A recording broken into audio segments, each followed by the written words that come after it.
আসসালামু আলাইকুম। শিরোনামে আমন্ত্রণ জানাচ্ছি আমি কথা নাহিয়ান। শিক্ষার্থীদের শান্তিপূর্ণ কর্মসূচিতে পুলিশের হামলা ও কোটা ব্যবস্থার যৌক্তিক সংস্কারের দাবিতে সারা দেশে কমপ্লিট শাটডাউন কর্মসূচি চলছে। শিক্ষার্থীদের এই কর্মসূচিকে সমর্থন জানিয়েছে বিএনপি। কর্মসূচির শুরুতে রাজধানীর সড়কগুলোতে গণপরিবহন সংখ্যা অনেক কম, ব্যক্তিগত যানবাহন কিছুটা রয়েছে, যদিও এখনও আন্দোলনকারীদের অবস্থান নিতে দেখা যায়নি কোথাও। ঢাকা বিশ্ববিদ্যালয় এলাকায় বহিরাগত প্রবেশ বন্ধে ব্যারিকেড দিয়ে অবস্থান নিয়েছে পুলিশ। অনাকাঙ্ক্ষিত ঘটনা এড়াতে আইনশৃঙ্খলা বাহিনী সতর্ক রয়েছে রাজধানীর বিভিন্ন পয়েন্টে। পুলিশ র্যাবের পাশাপাশি ঢাকা সহ সারা দেশে 229 প্লাটুন বিজিবি মোতায়েন করা হয়েছে। যাত্রাবাড়ী ও শনির আখড়ায় ব্যাপক সংঘর্ষের পর ঢাকা চট্টগ্রাম ও ঢাকা টাঙ্গাইল মহাসড়কেও যান চলাচল কম। শিক্ষার্থীদের কর্মসূচি ঘিরে মুন্সিগঞ্জের শহরের গুরুত্বপূর্ণ স্থানে পুলিশ কঠোর অবস্থানে রয়েছে। ভোর থেকে মুন্সিগঞ্জের সুপার মার্কেট, মুক্তারপুর, সিপাহী পাড়া ও পদ্মা সেতু টোল প্লাজা এলাকায় পুলিশ সতর্ক অবস্থানে রয়েছে।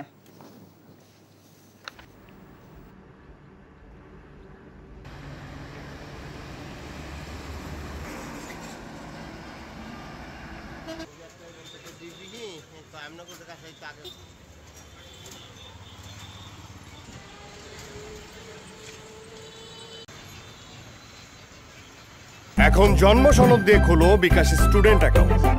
নিজের বিকাশ নিজে কর। শাটডাউনের আরও খবর জানতে যাচ্ছি সায়দাবাদ এলাকায় সহকর্মী জুনায়েদ আল হাবিবের কাছে।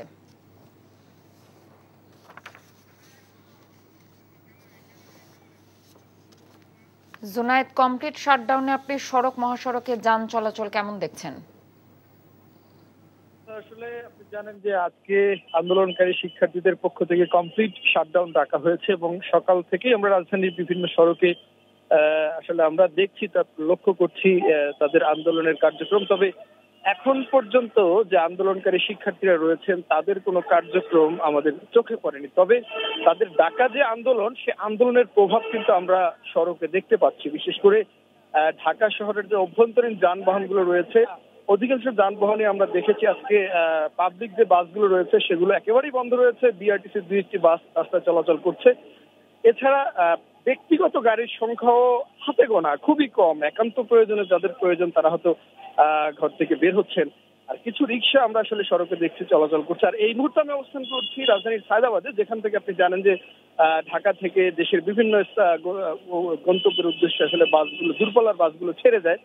এখানে এসে আমরা যে চিত্রটি দেখছি যে 2-1টি বাস মাঝে মধ্যে ছেড়ে যাচ্ছে। আসলে এখানে আমরা যারা কর্তৃপক্ষ রয়েছেন বাস টার্মিনালের, তাদের সাথে কথা হয়েছে। তারা বলছে যে অনেক যাত্রী আসলে অনেকক্ষণ ধরে অপেক্ষা করছেন এবং অনেকেই জানেন না যে আজকে হয়তো এরকম আন্দোলনের কারণে গাড়ি বন্ধ। তো এরকম যদি গাড়িতে আসলে যাত্রী ভর্তি হয় তাহলে তারা 2-1টি গাড়ি ছেড়ে যাচ্ছে। তবে বলা যায় যে পুরোপুরি বন্ধ রয়েছে। সকাল থেকে এখন পর্যন্ত হয়তো হাতে গোনা 2 থেকে 3টি বাস আসলে বিভিন্ন গন্তব্যের উদ্দেশ্যে ছেড়ে গিয়েছে।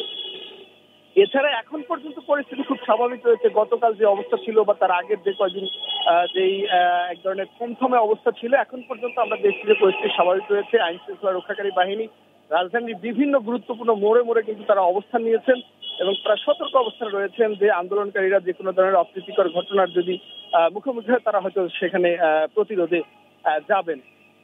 তো কথা সার্বিকভাবে বলা যায় আসলে আন্দোলনের চিত্র এখন পর্যন্ত রাজধানীতে এর প্রভাবটা কিন্তু আমরা দেখছি। তবে আন্দোলনকারীরা যদি সড়কে অবস্থান নেন তখন আসলে কি ধরনের চিত্র হয় সেটা পরবর্তীতে আমরা আপনাদেরকে জানিয়ে দিব। কথা কমপ্লিট শাটডাউনে রাজধানীর সড়ক মহাসড়কের সর্বশেষ খবরাখবর জানছিলাম।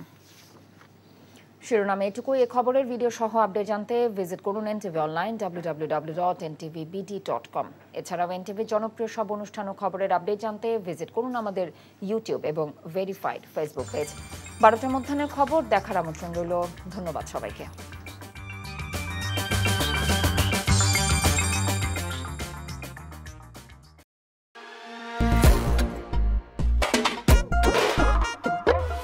ছোট চাচা, এত অবাক হওয়ার কিছু নাই। গতকালকে আমি বিবাহ করছি।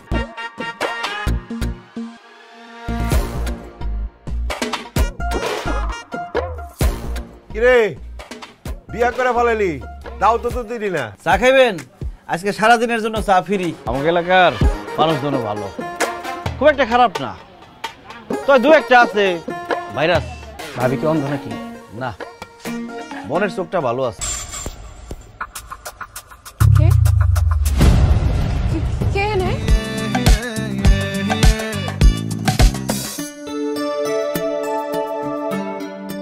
তিথি, আমি তোমার কথা দিতেছি, আমি তোমার সুন্দর দুনিয়া দেখাবো।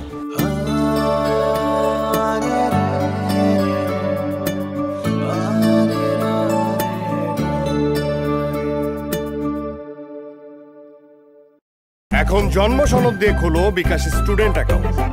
নিজের বিকাশ নিজে কর।